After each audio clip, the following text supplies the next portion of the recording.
You're tuned in to CICK 93.9 FM Smithers Community Radio. This is River Reads with host and narrator River Wild. A story hour where those of all ages can escape into bedtime stories and fairy tales, new and old, but mostly old and at times macabre, or silly, or even perhaps a little confusing, as written in Old English, and the host sometimes fumbles the odd word. And then there's those stories whose premise or message has aged poorly. But let's face it, you can't be picky when you're dependent upon copyright-free material available through Creative Commons. So, if you enjoy a narrated story and don't mind a weird tale, let's begin. River Reads has been recognized as the recipient of a national award, the Broadcast Dialogue's Canadian Radio Awards, winning Best Podcast in the Small Market category. River Reads is not a kids' show, but is not a kids' show. Listener's discretion is advised. This week on River Reads, episode 45, Skin Deep, features 3 tales from the collection Fairy Tales as Retold by Bridget Hadaway, called The Goose Girl, The Emperor's New Clothes, and Thumbelina. Gender Blender. Remember to tune in weekly for our Gender Blender segment, where we flip and play with traditional gender roles, reimagining classic fairy tales, only revealing which tale is our Gender Blender tale at the end of each episode. And now for Ramble.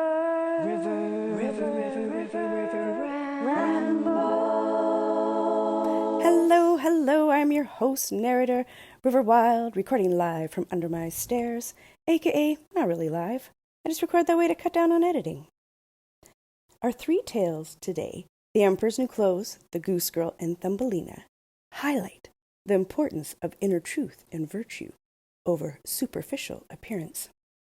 All 3 stories explore how appearance can be deceiving, how superficially pride, status, beauty is challenged by a deeper, often ignored truth. The Emperor's New Clothes, it's all about the Emperor's ego and how people don't want to admit he's actually vulnerable. It's basically calling out pretending and fitting in, showing that only a kid is brave enough to tell the truth. The Goose Girl, the story is about a fake princess pretending to be the real one. It shows how the real princess's kindness and good heart ultimately prevails over the false princess's superficial facade. Thumbelina. It's about a protagonist who's constantly getting judged for being so small and has to deal with society's expectations of how she should live. The story is about her figuring out who she really is and what she's worth.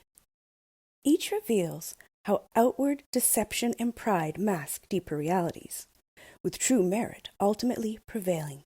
The Emperor's vanity is exposed, the genuine princess' integrity triumphs over deceit, honesty overcomes greed and falsehood, and Thumbelina finds worth beyond societal judgment. And with that, let's begin.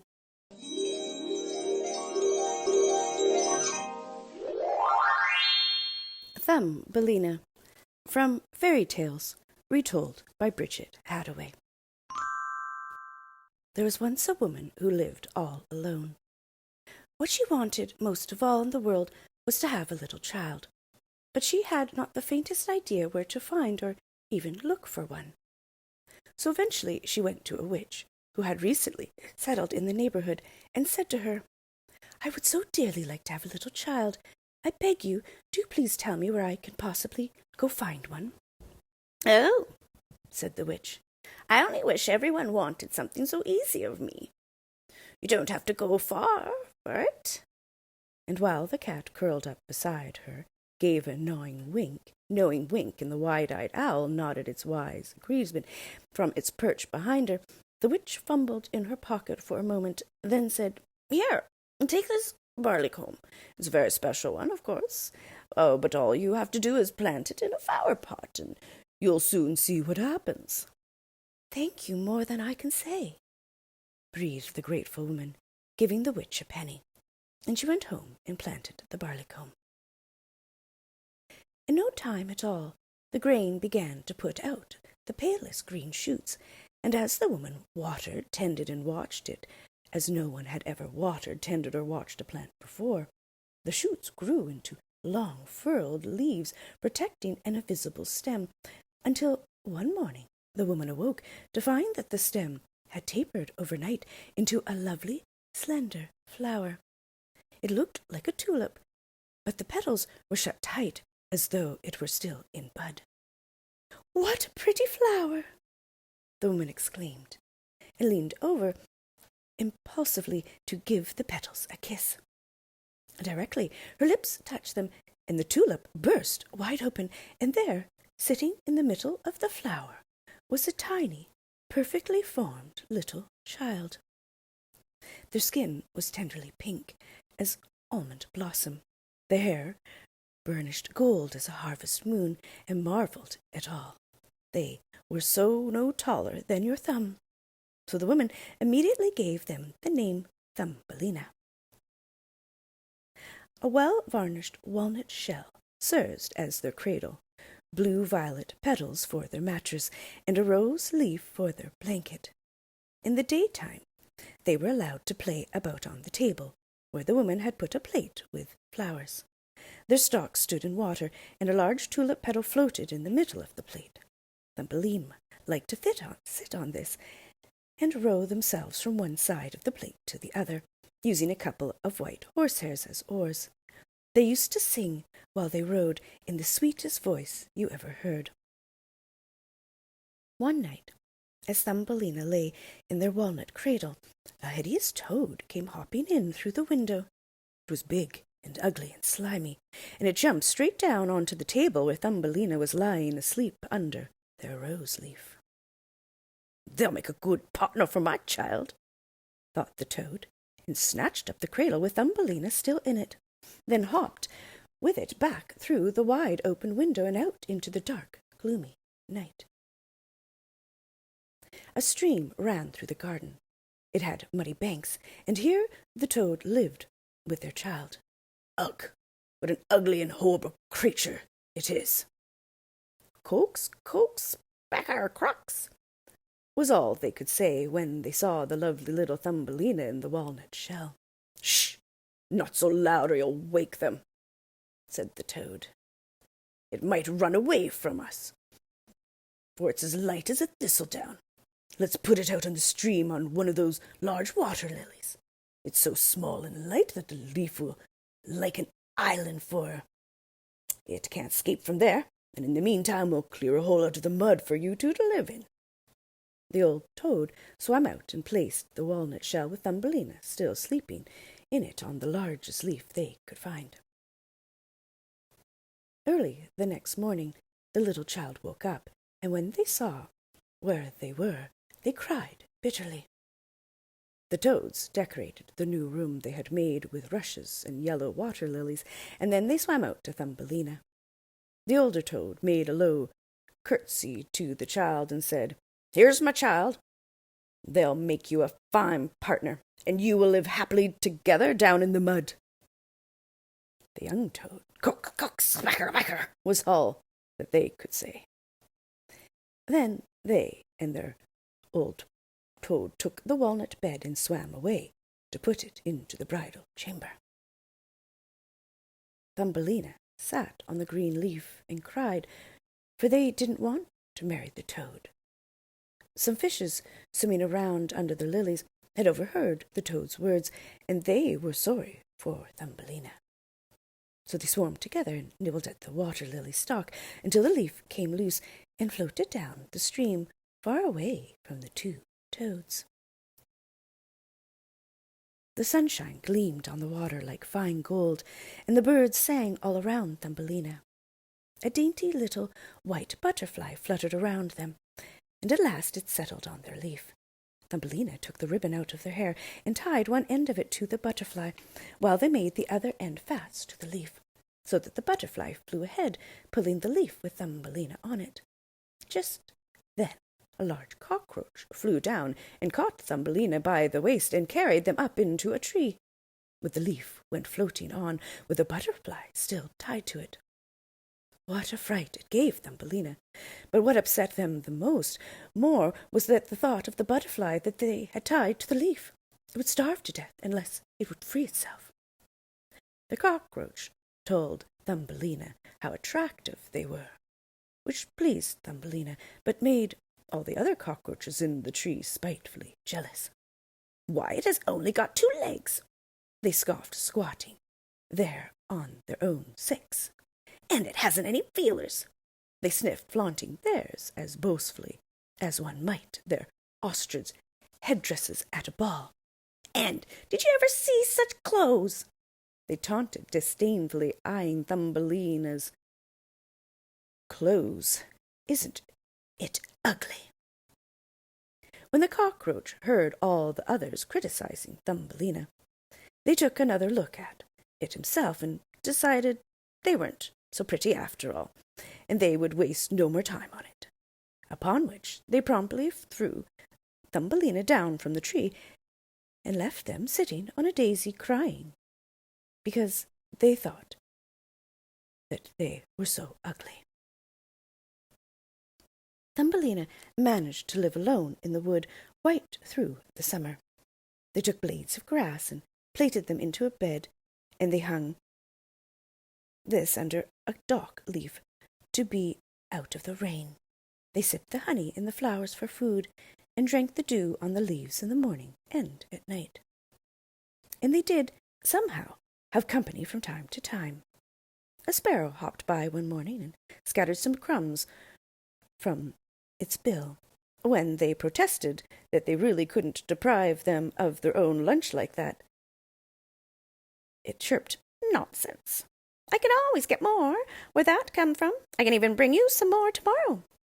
And it did, too, staying each time to watch Thumbelina numble away at this unexpected treat before it flew away again.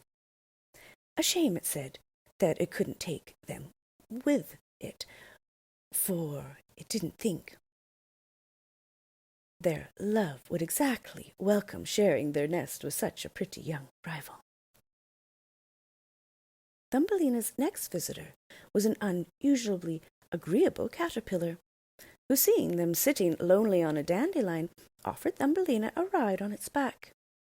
Thumbelina, who had, of course, never been on a switchback, readily accepted, thinking it would be a nice change to see a bit more of the countryside than they could from their own tiny feet.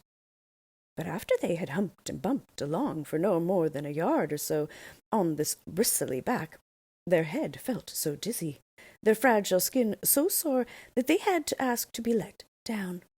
Being a well-mannered little child who preferred not to give offence, they made the excuse that the sun had become rather hot. "Just my luck," shrugged the caterpillar sadly, nearly toppling Thumbelina off head first. But although disappointed at losing such a desirable passenger so quickly, it crawled obligingly over to a clover leaf, in whose shade it set Thumbelina gently down, then went tactfully on its way, humping and bumping along as it came. It, too, would very much have liked Thumbelina for a love, but it had modestly enough to know that too exquisite a little creature could never be happy with such an awkward one as themselves. "It hasn't really been such a bad summer," Thumbelina thought. A glowworm had given them some companionable light one moonless evening on their way home from a rendezvous with a grasshopper. Socially, ants were sometimes paused for a chat when scurrying to build another industrious colony. Once a hedgehog, hunched up crossly beside Thumbelina, stayed for 2 whole days, letting them diminutive fingers soothe the prickle it had blunted on an even pricklier thorn. Thumbelina was a bit scared of it at first, but they got used to it, grousing about thorns and their tricks, and it did thank them in its own gruff way when it moved on again. But the summer was over now, And then the winter came, the long, cold winter. All the birds that had sung to Thumbelina flew away to warmer countries. The winds blew away the flower petals and the leaves from the trees, and the great dock leaf that they had been living under furled itself into a faded yellow stalk. They felt the cold terribly, for their clothes were torn and thin. It began to snow, and every snowflake that fell on Thumbelina was like a shovelful of snow being thrown on one of us. They wrapped themselves in a dead leaf and shivered with cold. On the edge of the wood was a cornfield, but the corn had long been harvested, and only the bare stubble still stood in the frozen earth. To Thumbelina it was like walking through a forest, but at length they came to a field mouse's door. It was just a little hole, but it led to a room full of corn and a splendid kitchen and parlour. Poor Thumbelina stood just inside the door like a beggar, and asked for barleycorn, for they had not eaten for days. "You poor little thing," the field mouse said. "Come in and have a bite with me in my warm parlour." It liked the look of the little child, and added, "You're welcome to stay with me for the winter, as long as you'll keep my room tidy, and tell me stories in the long dark evenings." So Thumbelina stayed with the field mouse, and was comfortable there. "We shall have a visitor before long," said the field mouse one day. "My neighbours coming to see us. They are much richer than I am, and wear a lovely black velvet coat. Try and get them for a love, and then you can live in comfort. But their sight is very bad. You'll have to tell them all the nicest stories you know." Thumbelina had no intention of marrying the neighbour, for it was a mole. It came and called on them in its black velvet coat. It was very learned, but it couldn't bear sunshine or flowers. It said all sorts of nasty things about them, never having seen them. The field mouse made Thumbelina sing to them, and the mole fell in love with them, but it didn't say anything. It was much too cautious for that. The mole invited Thumbelina to stroll through the passage between their houses, and told Thumbelina not to be afraid of the dead bird that was lying there. It was a swallow. Its pretty wings were folded to its side, and its head and legs were tucked in beneath its feathers.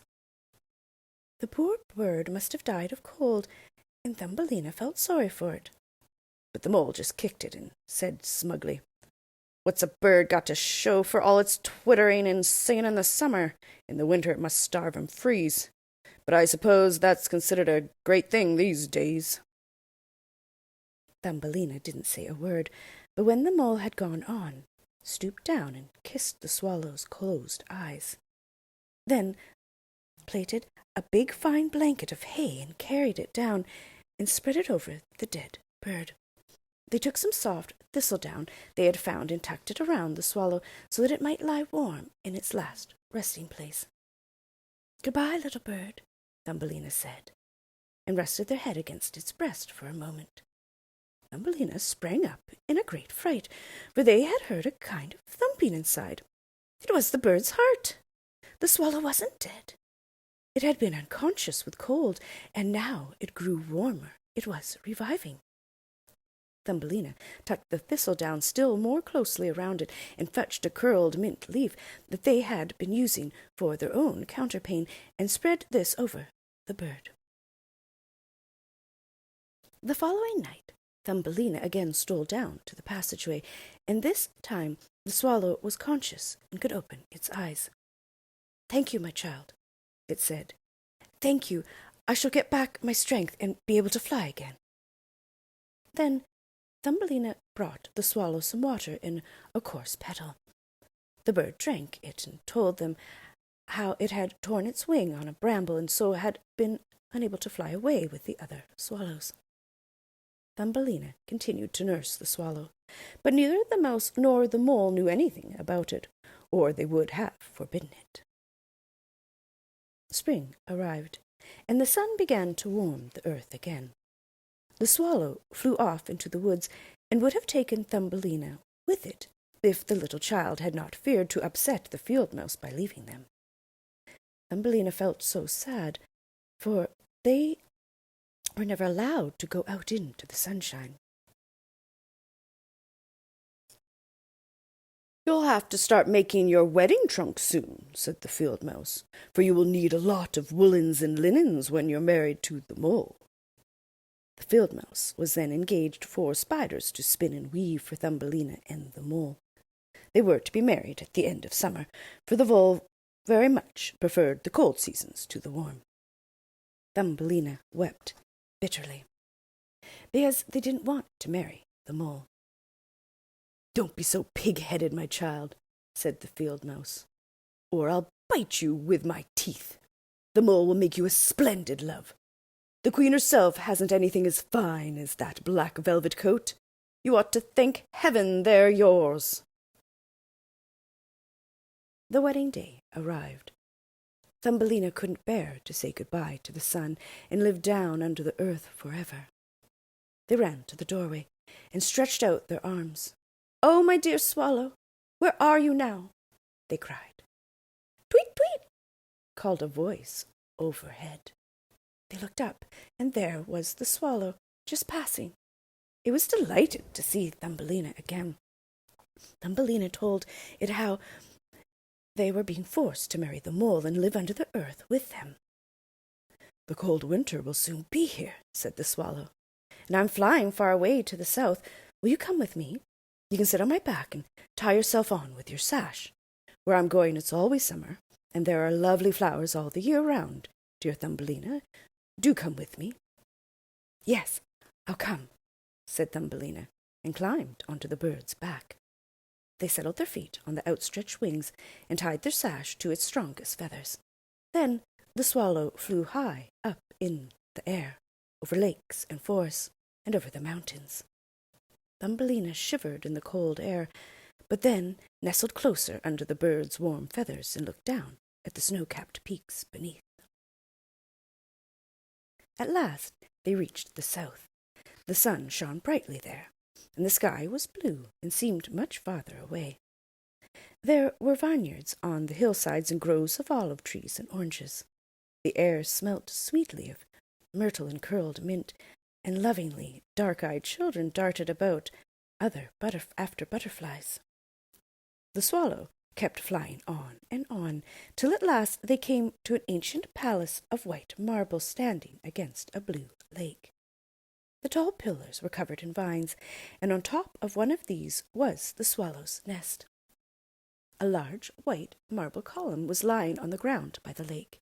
It had fallen and broken into several pieces, and around there were growing the loveliest coloured flowers. The swallow flew down with Thumbelina and placed them gently on one of the petals.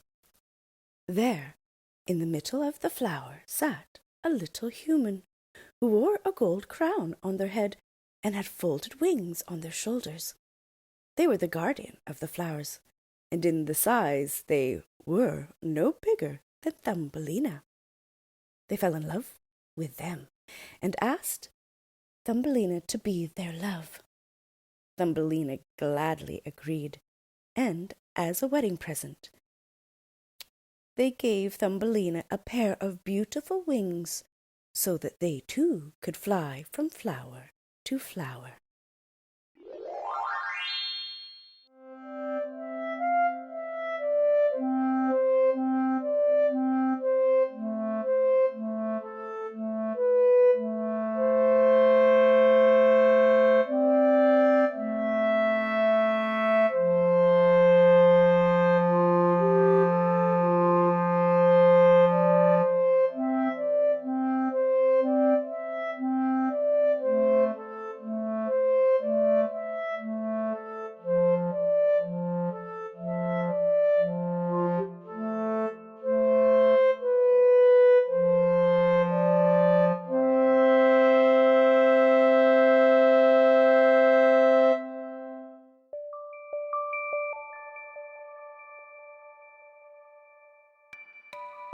This is CICK 93.9 FM Smithers Community Radio, and you're listening to the national award-winning show, River Reads, hosted by narrator, River Wild.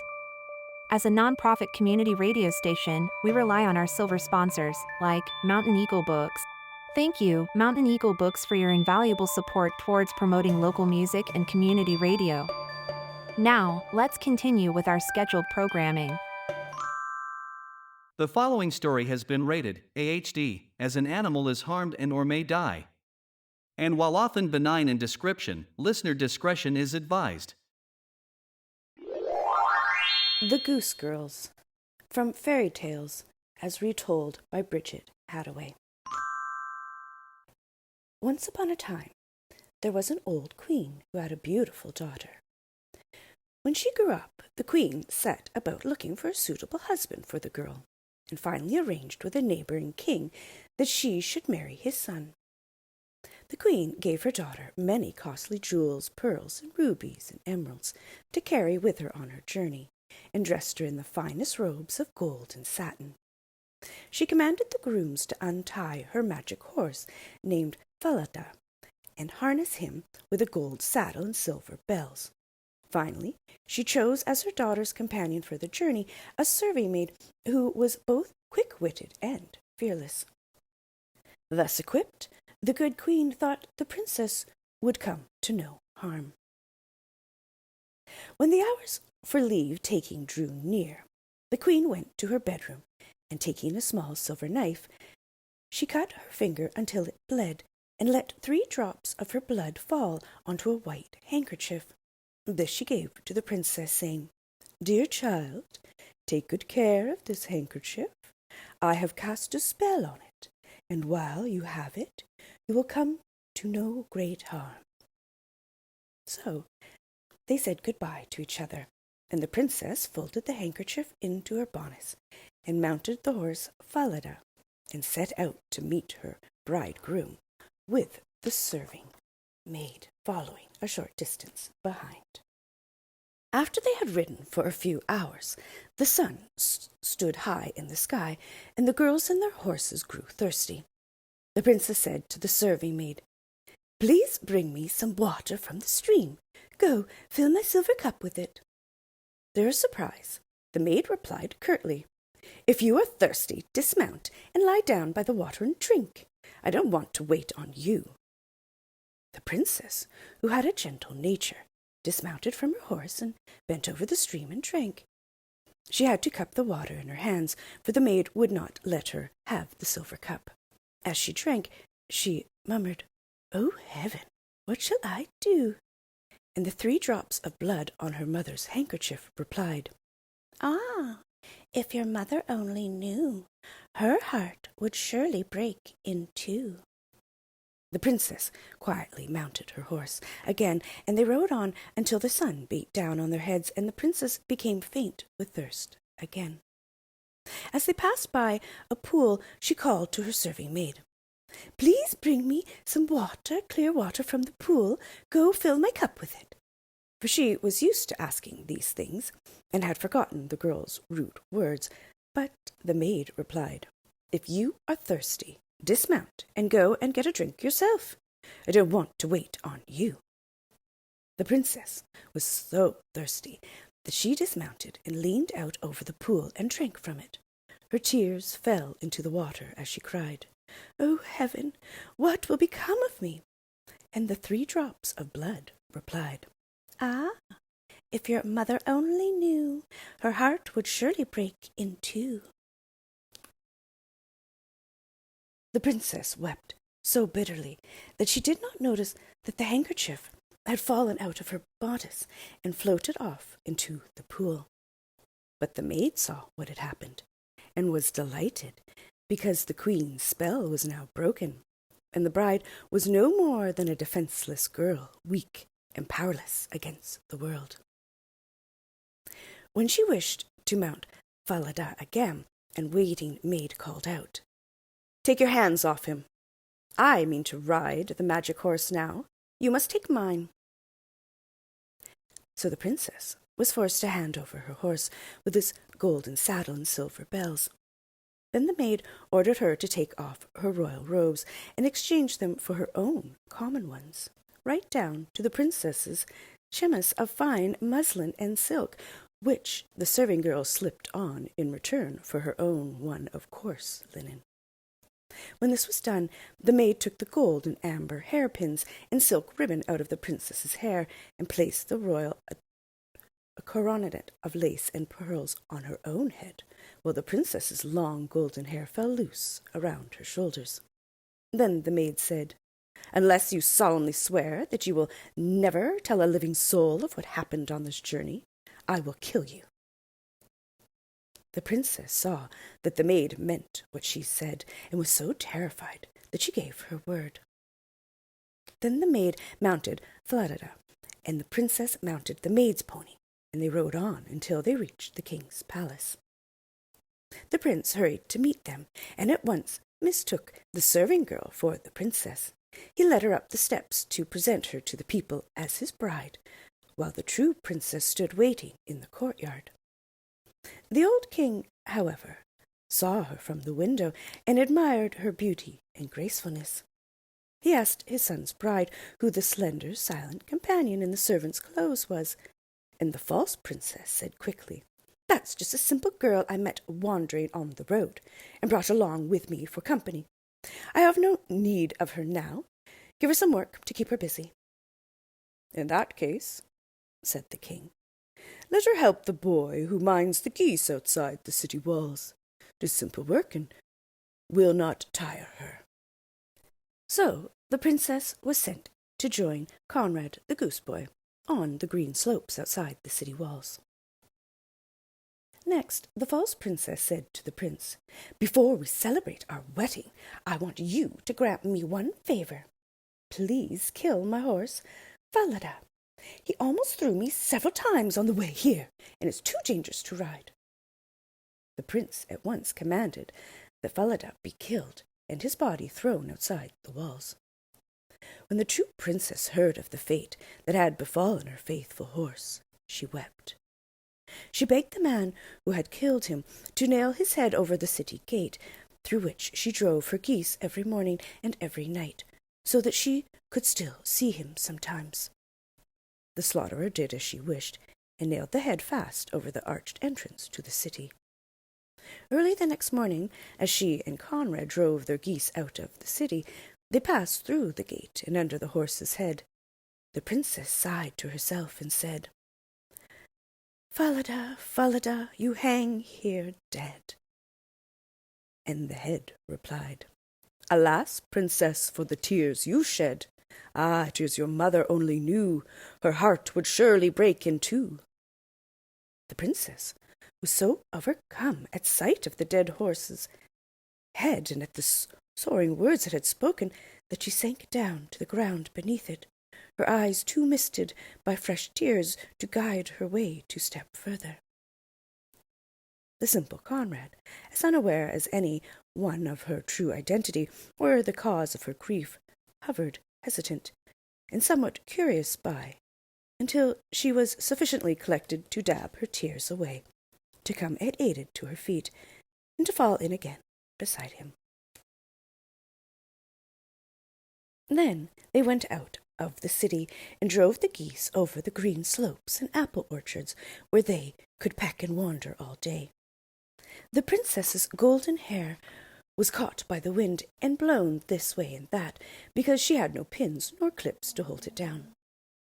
In the past she had never dressed her own hair, but had always had servant girls to arrange it for her, and now she found it hard to try to plait it together and tie it with a piece of string, which was all she had.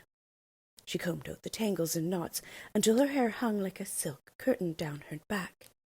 But every time she tried to gather it together in her hands to plait it, the wind blew it high over her head, and she had to begin all over again.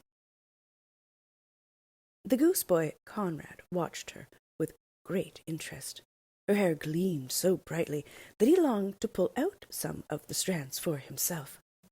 "Give me your hair," he said, trying to snatch it.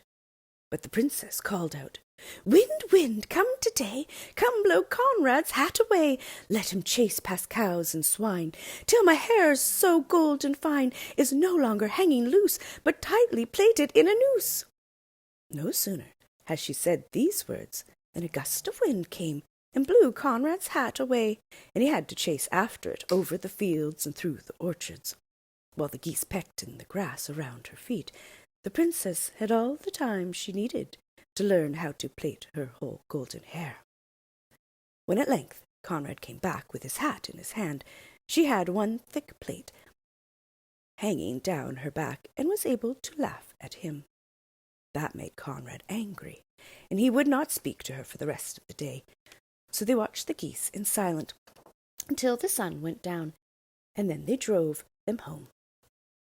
The next morning, as they passed under the city gate, driving the geese before them, the girl said, "Falada, Falada, you hang there dead." And the horse's head replied, "Alas, princess, for the tears you shed. Ah, if your mother only knew, her heart would surely break in two." Then she and Conrad went on their way until they reached the green slopes and the orchards, and the geese wandered and fed. The wind was blowing again, and again the princess's hair slipped loose, and the wind teased it over her head and around her face, until she had to sit down and comb it out. Conrad came running up to try to snatch at it, but again the princess called out, "Wind, wind, come today, come blow Conrad's hat away. Let him chase past cows and swine, till my hair so gold and fine is no longer hanging loose, but tightly plaited in a noose." No sooner had she said these words than a gust of wind came and blew Conrad's hat away. It tossed it like a ball and threw it down again, away just out of reach of the boy.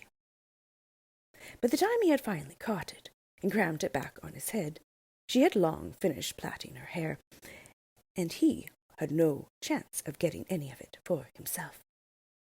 This made Conrad so angry that he refused even to look at the girl, and sat poking a hole in the earth with his stick until it grew dark and time to return to the city. That evening, when they came home, Conrad went to the king and said that he would not go herding geese with that girl any more. "She teases me all day, your majesty," he said, "and the wind obeys her command. She speaks to the dead horse's head, and he answers her with very strange words." The old king listened with interest, and then commanded Conrad to go out as usual the next day.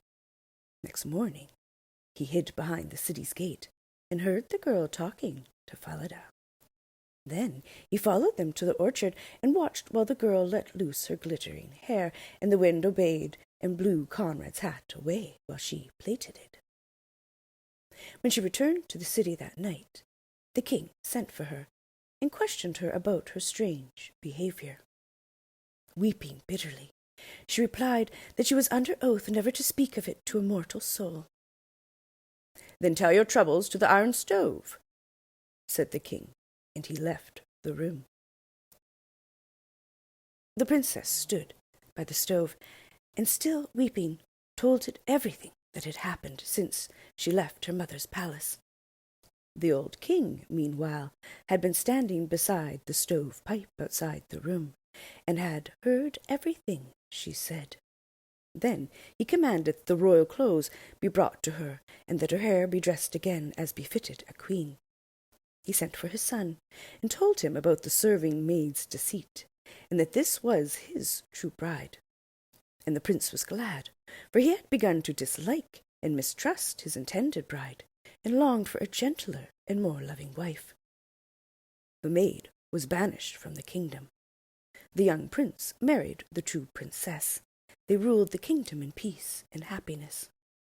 Falada had meanwhile turned to stone above the city gate. But one morning, as the princess looked up at the head, as always in passing, her astonished eyes saw it incline slightly to watch her go by. The following morning, there the horse himself stood, restored at the gate, golden saddle gleaming, silver bells jingling. For he was, after all, a magic horse, and had only feigned death against the day he could once more serve his rightful royal mistress, as he did to her joy, from that day forth and for evermore.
The Emperor's New Clothes, from Fairy Tales, retold by Bridget Hathaway. Many years ago, there lived an emperor who had fancy clothes, so much that he spent all his money on elegant suits and cloaks. He took no interest in his army, or the theatre, or in driving through the country, unless it was to show off his new clothes. He had different clothes for every hour of the day, and just as you might say of an important person that he was in council, so it was always said that the emperor, he is in the wardrobe. One day, 2 swindlers arrived in the city. They told everyone that they were weavers and could weave the very finest materials imaginable. Not only were the colors and designs unusually attractive, but the clothes made from these materials were so fine that they were invisible to anyone who wasn't terrifically smart and fit for his job. Well, thought the emperor, they must be wonderful clothes. If I wore them, I would see which of my statements were unfit for their jobs, and also be able to tell the clever ones from the stupid. Yes, I must get me some that stuff woven at once. And he paid a large sum of money to the swindlers to make them start work. The swindlers then made a great fuss about setting up their workshop. They put up looms and pretended to be weaving, but there was no thread in the looms. They demanded the richest silks and finest gold threads, which they promptly hid in their own bags, and then they went on working far into the night at the empty looms. I wonder how they're getting on, the emperor thought, and then he became rather nervous. He was a bit worried at the idea that a man who was stupid or unfit for his job would not be able to see what was woven. Not that he thought he was no good, oh no, but at the same time, he'd feel happier if someone else had a look at the stuff first. I'll send my honest old Prime Minister to the weavers, he thought. He's the best one to see the stuff first, for he has plenty of good sense, and nobody does his job better than he. So off went the honest old Prime Minister to the weavers' workshop, where they were sitting in their empty looms. Good gracious, thought the old man in dismay. Why, I can't see a thing. But he was careful not to say so. Good Lord, he thought, it is possible that I'm stupid. I never knew and mustn't let anyone else find out. Can it be that I'm unfit for my job? I must on no account admit that I can't see the material. Well, what do you think of the work? Asked one of the weavers. Oh, it's charming, exquisite, said the old minister, peering through his spectacles. What a pattern! What a colouring! I shall certainly praise it to the emperor. The old minister listened carefully as the swindler gave details of the colours and the design, and repeated it all to the emperor. The swindlers now demanded more money, more silk, and more gold thread to continue the weaving. They stuffed it all into their own pockets and continued to pretend to weave on the empty frames. By and by, the emperor sent another trusted official to see how the weaving was going on. The same thing happened to them as to the prime minister. They couldn't see anything but the empty looms. I know I'm not stupid, they thought, but it must be a fine job I'm not fit for. I mustn't let anyone know. And so they praised the material that they couldn't see and told the emperor its charming shades and beautiful and weave. Then the emperor himself said he must see it, and invited all his court to come with him. When they arrived at the workshop, they found the cunning swindlers weaving for all they were worth at the empty looms. Look, isn't it magnificent? All the officials said, feeling sure that the others could see it. What's this? Thought the emperor. I can't see anything. This is dreadful. Am I stupid? Am I not fit to be emperor? This is the most awful thing that could happen to me. Oh, it's quite exquisite, he said aloud. It has our gracious approval. He nodded at the empty loom, for he wasn't going to say that he couldn't see anything. Then all the courtiers nodded and smiled at the empty loom and said, Yes, it's quite exquisite, and advised him to have some robes made of it to wear at the grand procession the next day.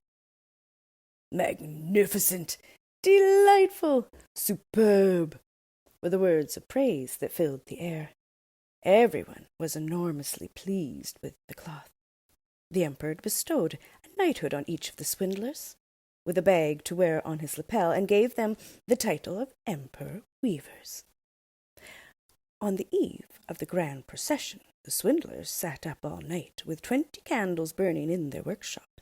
People watched from outside, busily finishing off the emperor's new clothes. They pretended to take the material off the loom. They snipped away at the air importantly with scissors. They stitched away with their needles without thread, and at last they announced, There, the emperor's new clothes are finished. And when morning came, the emperor ate his usual hearty breakfast, for he loved food almost as much as he did clothes, and then, attended by his most noble gentleman waiting, went in person to the weaver's workshop to be arrayed in his new finery as befitted the great occasion. Ah, your imperial majesty! The 2 weavers bowed and scraped low in unison as the emperor made his entrance. You do us honor. And the one posed each thumb, each pink dainty fingerly aloft as if holding up a confection really too delicate for human handling. Here, your majesty, are the breeches, he said almost in awe, while the other went through the same gesturing motion with a fulsome. And here's the robe, and now the mantle. You can feel they are as light as down. You can hardly tell you have anything on, your majesty. That's the beauty of them. Yes, indeed, chorused the gentlemen waiting enthusiastically. But of course they were all only fooling themselves and each other, for there was no more to be seen now than there had ever been. Will your imperial majesty now graciously take off your clothes? Said the swindler. Then we can fit you with the new ones in front of the big looking-glass. So the gentleman in waiting helped the emperor out of the clothes he was wearing, upon which the swindlers set about their pretence of dressing him in the new clothes they were supposed to have made. They took their time about it. Emperor twisting and turning this way and that, while apparently admiring himself in the ample mirror, the swindlers consulting him and each other without cease as to the cut, set, appearance of each separate item. The breeches, not too tight, too loose about the waist? Oh, no, I can tell, snug as a kidship, approved the one with an appraising pat of the Emperor's paunchy stomach. And the ruffle, your Majesty, a soupcon higher, perhaps? So suggested the other, tweaking at the air about the Emperor's throat. Gentlemen, the first one at last, the bemused courtier. Perfection, would you not say? Goodness, how well they fit, your Majesty! They all exclaimed. What a cut! What colours! How sumptuous! The master of ceremonies came in to announce, The canopy to be carried above your Majesty's head is ready, and the procession is waiting. Tell them I am ready, said the Emperor. Then he turned around once more in front of the glass to make quite sure that everyone thought he was looking at his fine clothes. The chamberlains, who were to bear the train aloft, groped on the floor as if they were picking it up. They walked solemnly and held out their hands, not daring to let it be thought that they couldn't see anything. The Emperor marched off in the procession under the grand canopy, and everyone in the streets and at their windows said, Good gracious, look at the Emperor's new clothes! They are the finest he's ever had. What a sumptuous train! What a perfect fit! No one would admit to anyone else that he couldn't see anything, because that would have meant that they weren't fit for their job, or that they were stupid. The Emperor's new clothes were praised by everyone. But he hasn't got anything on, exclaimed a little child. Hush! What are you saying? Cried the father. The people around him had heard, however, and repeated the child's words in a whisper. Then someone said, a bit louder, He hasn't anything on. There's a little child over here saying he hasn't got anything on. That's right. He hasn't got anything on, the people all shouted at last.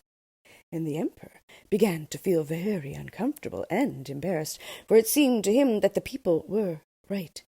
But his royal upbringing prevented him from running away, and he thought to himself, I must go through with it now, procession and all. And he drew himself up haughtily, while the chamberlains tripped after him, bearing the train that wasn't there.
Gender Blender. This week's River Reads Gender Blender tale were two tales, The Emperor's New Clothes and Thumbelina. The views and opinions expressed in this program are those of the speakers and do not necessarily reflect the views or positions of the radio station and any entities they represent. In addition, the stories, and any possible twisted messages relayed, do not necessarily reflect the views or positions of the host, twisted as they are and despite what they might tell you, or the radio station, or their affiliates, or any entities they represent, and solely are those of the author, if even that, for that matter. Also, just now, I'm referring to the host being twisted, not the station being twisted, even if they happen to be so, and that's all I'm saying about that. As a non-profit, we rely on sponsors like Smithers Brewing Company. Thank you, Smithers Brewing Company, for supporting local community radio. This is CICK 93.9 FM Smithers Community Radio. You have been listening to River Reads, with host River Wild.